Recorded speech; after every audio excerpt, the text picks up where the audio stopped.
Assalamualaikum warahmatullahi wabarakatuh dan salam madani. Buku merupakan jendela ilmu yang membuka minda dan mengubah kehidupan. Sebelum saya meneruskan bicara, izinkan saya memperkenalkan diri. Nama saya Ifat Fahim bin Muhammad Firdaus, berusia 12 tahun. Saya bersekolah di Sekolah Kebangsaan Taman Merak. Dikenali sebagai Asadullah atau Singa Allah, Ali bin Abi Talib merupakan seorang tokoh Islam yang penuh inspirasi. Dengan penuh semangat, saya ingin membicarakan tentang sebuah buku yang bertajuk Kisah Hidup Ali bin Abi Talib. Pada bahagian pertama, buku ini mengisahkan tentang latar belakang Ali bin Abi Talib. Ali bin Abi Talib merupakan sepupu dan menantu kepada Nabi Muhammad SAW.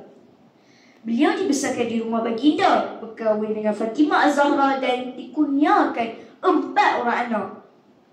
Pada bahagian kedua, buku ini mengisahkan tentang kepribadian Ali. Ali seorang yang beriman, bijaksana dan berani.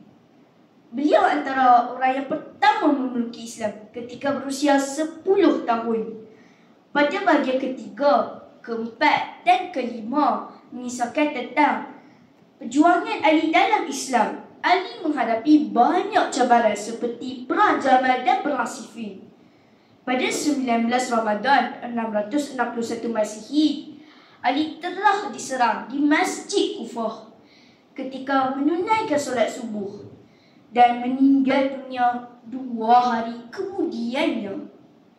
Pengajaran dari buku ini ialah kita perlu berani, beriman dan bijaksana untuk mencapai kejayaan. Saya akhiri bicara ini dengan sebuah kata mutiara.